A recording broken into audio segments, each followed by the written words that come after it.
Selamat datang di channel YouTube saya Indra Hermanita. Semua orang bisa jadi pembelajar, semua orang boleh jadi pengajar. Simak video pembelajaran kali ini dan silakan mencatat informasi penting yang terdapat dalam video pembelajaran kali ini. Setelah Anda menyelesaikan pendidikan, tahapan selanjutnya adalah mencari suatu pekerjaan. Anda dapat memperoleh pekerjaan sesuai yang Anda inginkan setelah Anda mengajukan suatu lamaran pekerjaan. Apakah yang harus dipersiapkan seorang pelamar pekerjaan? Bagaimanakah sistematika surat lamaran pekerjaan?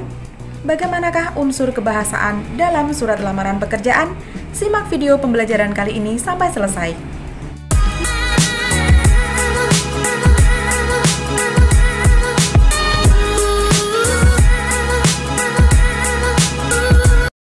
Halo, semangat pagi para pembelajar. Video pembelajaran kali ini akan memandu pembelajar dalam materi menulis surat lamaran pekerjaan.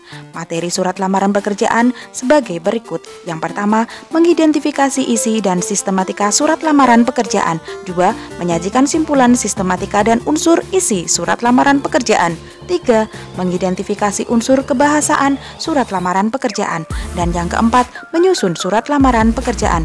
Sebelum kita melanjutkan materi, mohon berkenan untuk like, beri komentar, dan juga subscribe. Silakan berbagi video materi surat lamaran pekerjaan ini agar semua mengetahui apa yang Anda ketahui hari ini. Surat lamaran pekerjaan adalah surat yang dibuat oleh seseorang untuk mendapatkan pekerjaan di suatu lembaga atau instansi. Dalam surat lamaran pekerjaan memuat data seseorang mengenai keterampilan dan kemampuan seseorang yang berkaitan dengan jasa yang akan ditawarkan di suatu pemerintah atau instansi.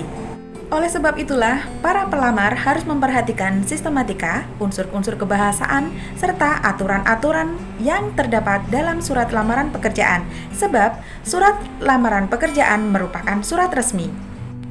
Surat lamaran pekerjaan dapat diperoleh dari berbagai sumber. Yang pertama, berdasarkan informasi kawan atau teman.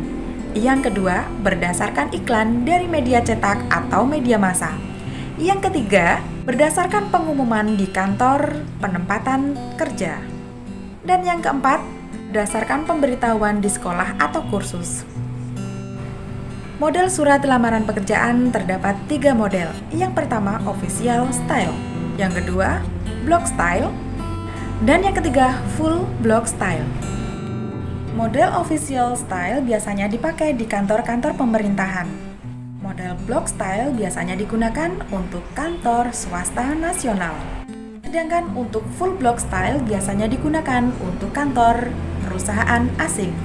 Surat lamaran pekerjaan memuat data diri pelamar mengenai pendidikan, pengalaman bekerja, ataupun keterampilan yang dimiliki pelamar.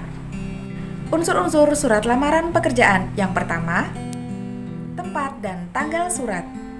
Yang kedua, hal atau perihal. Yang ketiga, lampiran. Yang keempat, alamat surat. Yang kelima, salam pembuka. Yang keenam, isi surat. Yang ketujuh, salam penutup. Hal-hal yang harus diperhatikan dalam menggunakan bahasa surat lamaran pekerjaan. Yang pertama, menghindari kalimat panjang dan berbelit-belit. Yang kedua, menggunakan kata-kata istilah yang lazim dipakai. Yang ketiga, menempatkan tanda baca yang tepat. Yang keempat, menggunakan ejaan yang benar. Yang kelima, menggunakan singkatan yang umum dipakai. Yang keenam, mencermati cara menyusun surat yang baik. Yang ketujuh, memahami kedudukan masalah yang dikemukakan. Yang kedelapan, memahami peraturan-peraturan mengenai masalah tersebut. Yang kesembilan, mengetahui posisi dan tugasnya. Yang kesepuluh, mengetahui hal-hal atau permasalahan mengenai hal itu. Jadi, dalam penggunaan surat lamaran pekerjaan harus menggunakan bahasa yang baku, resmi, menggunakan ejaan yang tepat. Surat lamaran pekerjaan terdiri dari 2 jenis. Yang pertama, surat lamaran pekerjaan yang digabungkan dengan riwayat hidup. Cara ini disebut juga dengan model gabungan. 2. Surat lamaran yang dipisahkan dari riwayat hidup. Pada penulisan ini, riwayat hidup merupakan lampiran dan cara ini disebut model terpisah. Surat lamaran pekerjaan terdiri dari 3 bagian. Yang pertama, paragraf pembuka. Yang kedua, sebagai paragraf isi. Dan yang ketiga adalah sebagai paragraf penutup.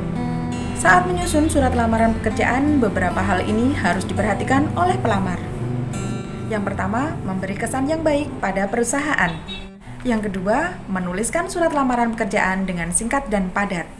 Yang ketiga, lebih baik menggunakan program komputer saat menulis surat lamaran pekerjaan. Yang keempat, teliti kembali penulisan surat lamaran pekerjaan, syarat-syarat, serta berkas yang diperlukan.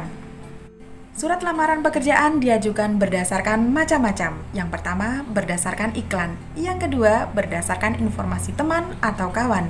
Yang ketiga, berdasarkan pengumuman di kantor penempatan kerja. Dan yang keempat, berdasarkan pengumuman di sekolah atau kursus. Berikut adalah contoh alinea pembuka untuk surat lamaran pekerjaan berdasarkan iklan. Berdasarkan iklan harian. Nah, jadi di sini disebutkan berdasarkan iklan harian apa, tanggal berapa disebutkan. Kemudian berdasarkan informasi seseorang.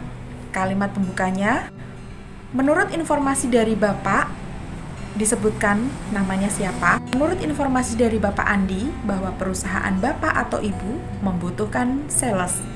Sehubungan dengan hal itu, maka selanjutnya berdasarkan informasi resmi. Berdasarkan dengan pengumuman nomor ... tanggal tentang penerimaan karyawan PT ...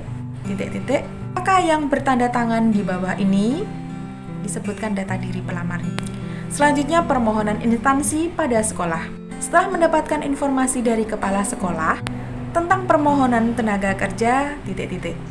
Selanjutnya berdasarkan inisiatif sendiri. Yang bertanda tangan di bawah ini ... Dengan ini saya mengajukan permohonan untuk diterima sebagai karyawan pada ... Terima kasih telah menyaksikan video pembelajaran kali ini. Silakan like, komen, dan juga subscribe. Subscribe gratis kok. Terima kasih telah menyaksikan video ini sampai selesai. Sampai ketemu lagi pada video pembelajaran selanjutnya. Sampai jumpa. Tangan!